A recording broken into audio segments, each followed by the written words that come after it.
The Internet and Online Services. Introduction. The Internet. A vast global network of computers with information and resources on virtually every subject. Whether you are a student doing research for a class project or a professional gathering information on a client or competitor, the Internet can help you with your task. Do I have to be a computer geek to use the Internet?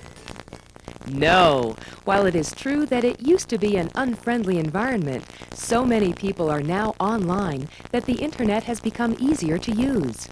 With today's graphical web browsers and mouse-click access, learning is a breeze. Don't be intimidated by jargon or technical terms. This presentation is designed to show you how to choose an Internet connection for yourself and introduce you to some useful resources once you are online. Okay, so what type of information is on the Internet? The Internet is made up of thousands of individual computer networks, which are each identified by a different name. For example, NASA's computer network on the Internet is nasa.gov. Let's take a closer look at that name. NASA is the name given to the network by its operators. The last three-letter extension, gov, tells us what category this site falls into. Internet networks inside the United States are assigned three-letter extensions based on the following categories. Education. Most major universities have at least some information posted on the Internet, which includes papers and studies, as well as research tools. Educational network sites are given an EDU extension. Government. These networks include all types of government information, including any government libraries or research centers. Government sites have a GOV at the end of their names. Commercial. Commerce on the Internet is one of the fastest growing segments. This can include everything from car dealerships to computer companies. Any commercial Internet network is assigned a COM suffix. Organizations. Non-profit and special interest organizations on the Internet, such as Greenpeace, are given the three-letter extension ORG. Military. Although some of these sites fall under the GOV suffix, certain military organizations are recognized with the MIL extension. Foreign sites. Computer networks outside the United States do not usually use the three-letter suffixes. Instead, they use their two-letter country code as their suffix. Section 2. Parts of the Internet. The services on the Internet are divided into different categories. Here are brief explanations and examples of the facets you are likely to use. Email. This is the most popular use of the Internet. Simply put, email allows you to send and receive messages to and from different people all over the world. You will also find that you can join mailing lists, which provide you with useful information on many subjects. FTP, File Transfer Protocol. FTP allows the user to access Internet computer networks, which serve as libraries of computer software. Using FTP, you can copy this software to your computer for your own use. World Wide Web. The World Wide Web is a collection of Internet resources presented on full-color computer network sites called pages. These pages contain text and pictures, even sound. The World Wide Web is the fastest-growing part of the Internet. News groups. What are your interests? No matter what the answer is, you will probably find groups of people on the Internet who share them. You can post your ideas and comments to these people using news groups, which are a kind of global bulletin board. All this with no long-distance charges. Information can be gathered from all over the globe. Connect with people in faraway countries. As long as the phone number you dialed in order to connect to the Internet is local, you pay no long-distance charges. Some Internet lingo you will use. Now that you understand some of the parts of the Internet, here are a few useful terms that everyone needs to know before signing on. Username. This is your online identity. Depending on how you access the Internet, this name will vary. Some services allow you to pick your own username, while others are not quite so democratic. This username is how you will be identified while online. Password. This is your online security blanket. After choosing or being assigned a username, you will be asked for a password. The password keeps unauthorized people from accessing your Internet account. Service provider. This is a company or institution which gives you Internet access. By using the modem in your computer, you can call the service provider's computer network, log in with your username and password, and use the Internet. Think of a service provider as your home base on the Internet. Email address. In order for people to send you electronic messages, you will need an email address. No matter how you access the Internet, your email address will always look something like this: your username @service provider. Site name or Internet address. This is the location of an Internet computer network. For example, the White House might have the following Internet address: whitehouse.gov. Internet connections for you. The user has a wide variety of choices when it comes to connecting to the Internet. In this section, we will discuss and compare these choices to help you decide which is right for you. Online services. Using an online service such as America Online is a very popular way to access the Internet. Online services are private computer networks which allow users to use their information for a fee.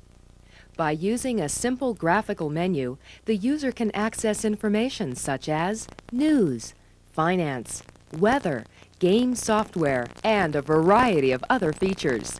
In addition, online services offer the user a relatively simple way to access the Internet.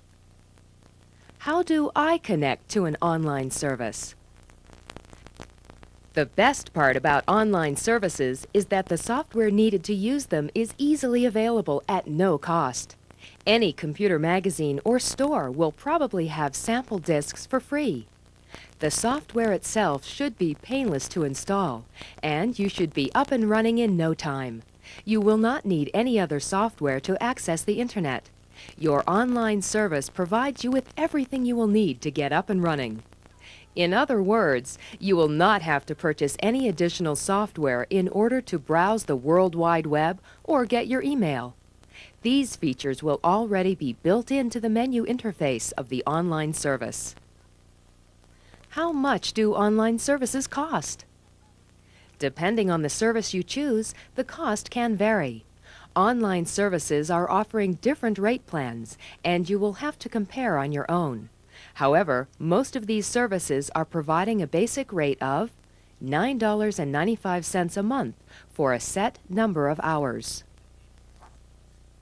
Although the number of hours varies, it is usually 5. After 5 hours of online time, you will be charged a certain amount per hour. This charge ranges from $2.95 per hour on up. What are the advantages of an online service? Ease of use. Online services use graphical menus to access their different features, so the learning curve is usually very low. Most new users can confidently navigate an online service in a short period of time. Security. If someone sends you abusive mail or interferes with your enjoyment of an online service, you can usually call a virtual security guard who will remove the offending person. Parents will find that these services also take many security precautions with children so that they cannot get into unsavory areas of the Internet. No additional software. Since the disk you use to install the online service is all-inclusive, you will not have to spend extra time trying to get your email software or World Wide Web browser to work. Simply install the online service, and you will have no more configuring to do in order to use the Internet. What are the disadvantages of an online service? Cost. Since most online services charge a base rate of $9.95 per month for 5 hours, plus $2.95 an hour afterwards, fees can quickly add up. If you intend to be online for over 20 hours a month, this should be a consideration. Censorship. Some online services limit the content that the user can access on the Internet. While it is appropriate to do this for children, adults should be given the choice to view and read what they wish. Internet Service Providers. Internet Service Providers, or ISPs, are private companies who sell Internet access. Unlike online services, most ISPs do not offer a do-all disk with a graphical menu. ISPs do not offer any other service other than Internet connection, so they do not support an internal service with other features. However, if you plan on being online for a significant amount of time each month, an ISP is almost certainly more cost-effective. How do I connect to an ISP? Any local computer newspaper should have many ISPs for you to choose from. In order to sign up with one, you must call them on the telephone and set up your account. Since you will want to use graphical software to run your Internet account, ask your ISP how much a PPP or SLIP account costs each month. Software. In order to use your Internet account through an ISP, you will either have to purchase separate software or ask your ISP about getting copies from them. You will need the following software. Dialer. A dialer allows your PC to talk to other computers. Your ISP will either provide you with a dialer or help you configure your existing dialer. If your computer is using MS Windows 95, you have a built-in dialer called Dial-Up Networking. See the Windows help file on how to configure this software. Email program. This software allows you to connect to the ISP's mail server and manage your electronic messages. MS Windows 95 contains a program called MS Exchange. This program can be used as your email software. World Wide Web browser. This software allows you to use the resources of the fantastic World Wide Web. The browser will bring the web to life with sound and pictures. The two most popular web browsers are Netscape and the Microsoft Internet Explorer. Netscape can be purchased in any computer store, or a trial copy can be downloaded from their homepage. The Microsoft Internet Explorer comes as part of the Microsoft Plus pack for Windows 95, or it can be downloaded from the Microsoft Software Library. Newsgroup browser. Most World Wide Web browsers contain a program to browse the global discussion groups, called newsgroups. If your browser does not, you will have to acquire another piece of software. How much does an account with an ISP cost? Prices can vary radically with ISPs. It is in your best interest to shop around and get the best possible price. Generally, you should look for an ISP who offers you 50 to 75 hours a month for $25. This is a good guideline to follow when looking for an ISP. Make certain that the ISP you go with has a local number for you to call, or you will wind up paying long-distance charges in addition to your monthly fee.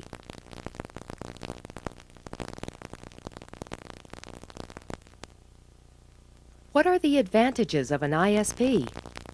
Cost. Per hour, an ISP is going to be significantly less than an online service. If you are going to be online for a significant amount of time each month, an ISP can save you literally hundreds of dollars. The same internet. All other features aside, an ISP is giving you access to the same internet as an online service. The only features you give up are the features which the online service provides. Better software. Although the online service software is easier to use, you will find that the internet-only software is more powerful and probably more reliable. What are the disadvantages of an ISP? Spotty technical support. Since every ISP is an individual company, you will find that technical support might be a problem. Ask your ISP if they have a tech support staff and how you can get any problems solved. Anyone who has stayed up until 2:30 a.m. trying to get their computer to work will realize how important this is. Here today. Since the internet is such a hot concept these days, you may find dozens of ISPs popping up in your area. Ask your ISP how long he has been in business and about how many customers he has. Higher learning curve. Between configuring software and getting used to the internet, you will find that an online service probably has a shorter learning time than an account with an ISP. Resources on the internet. Since you now understand the two different types of typical internet connections, here are some useful resources to start you on your global journey. Search engines. Using the internet can be like trying to find information in a huge book which has no table of contents or index. Unless you know where to start, finding specific resources on the internet can be very frustrating. In order to make finding specific information easier, the World Wide Web has several sites called search engines. Correct use of these engines will cut down on your search time dramatically. Web crawler.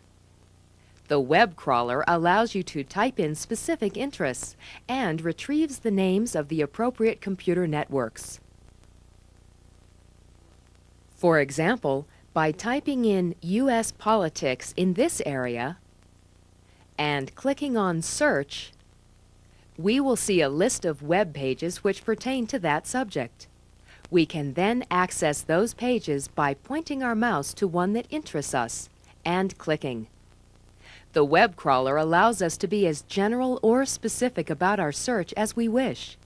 In addition, web crawler has several ready-to-browse categories full of interesting sites to browse. To access web crawler, type this address into your World Wide Web browser: http://www.webcrawler.com. Yahoo! Like web crawler, Yahoo gives you a starting point to search the internet. Yahoo has more ready-made categories than the web crawler, which can be chosen from this main menu. In addition, you can type in specific search information in this window. Click on Search, and quickly have useful sites at your disposal. Useful software. In addition to useful information, the internet can also be a source of many useful software applications for your home PC. Don't worry, this is all perfectly legal. The software you can download from the internet is known as shareware. Shareware allows the user to try an application for a certain amount of time before buying it. Please read the license agreement of any software you download for more information. Microsoft. Do you have a DOS, Windows, or Windows 95 based computer? Do you have a Macintosh which uses Microsoft applications like Word or Excel? Microsoft's software library has literally thousands of templates, patches, and add-ons for your favorite Microsoft programs. To access this site from your World Wide Web browser, type in this name: ftp://ftp.microsoft.com. Once logged in, please read the file called index.txt for further instructions. To change the directories, just point the mouse to the folders and click. Oak Archives.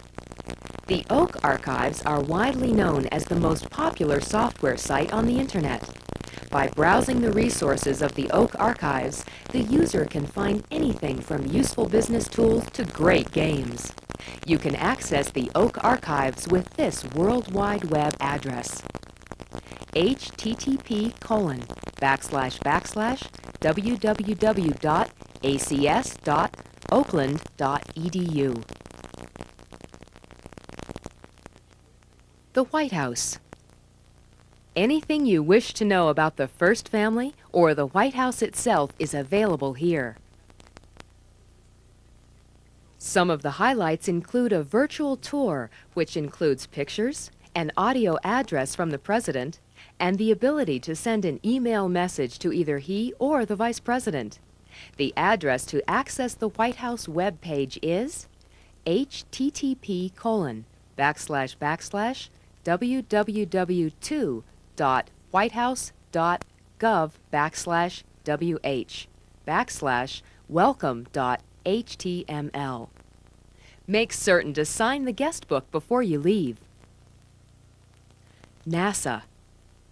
Are you gathering information on our space program? Or do you just want some close-up pictures of Jupiter? It doesn't matter because this site contains it all. Anything you wish to know about our country's space program is available here. By using the clickable map of the United States, the user can access any branch of NASA. To access NASA, use this address in your web browser: http://www.nasa.gov. Library of Congress. This is the launching point to all of the vast resources of the Library of Congress. Search here for information on government, Congress, and law. Access the Library of Congress with this address: http://lcweb.loc.gov/homepage/lchp.html.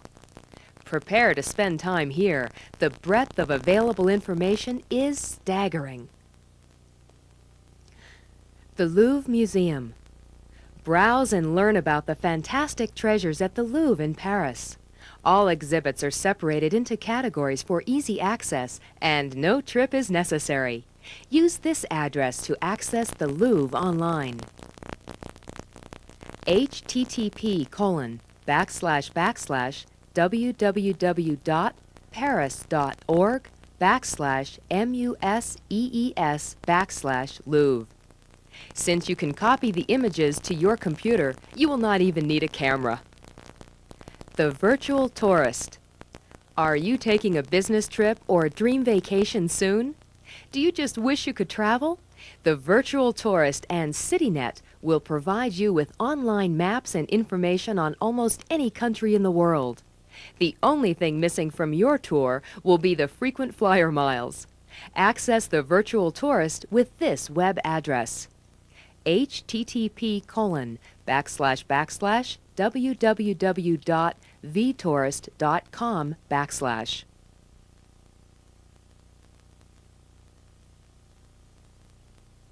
News. CNN Interactive. Keep on top of the latest headlines with CNN's World Wide Web site. Detailed information on weather and sports, financial news, and the latest in world events is at your fingertips. With this powerful tool, there is no need to break away from your busy workday to watch TV. Use CNN Interactive at http://www.cnn.com. The Wall Street Journal. In addition to the latest in financial information, browse the various educational tools. Virtually all articles from the printed version are available here every day. You may even choose to subscribe. The web address is http:// www.wsj.com.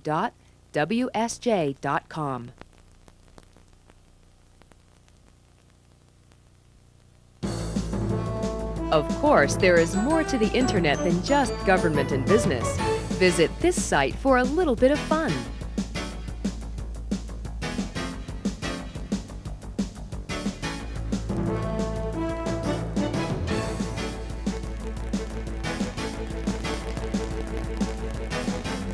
Just type in this address using your web browser.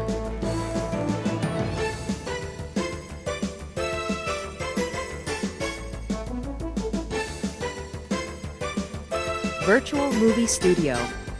Take a tour of MCA Universal and check out interactive previews of the latest movie releases.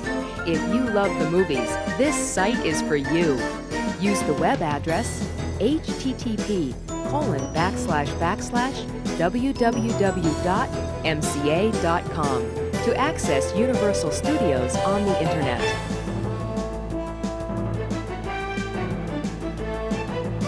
Remember, no single Internet provider owns these stops on the Internet. In other words, it doesn't matter what method you use to connect. You can access the sites we just visited from an online service or an ISP. Also, we have just completed a very quick global journey, but we did not pay 1 cent for long distance, as long as the number we called to access the Internet was local. Get going! After our virtual tour, you are probably ready to pick out a method of Internet connection and strike out on your own. Of course, the previous offerings do not even scratch the surface of the information available to you on the Internet. As you explore, you will find information and resources that you had never even thought of before your Internet odyssey. Now that you understand your basic Internet connection choices and discovered some interesting places to visit around the globe, enjoy your online journey.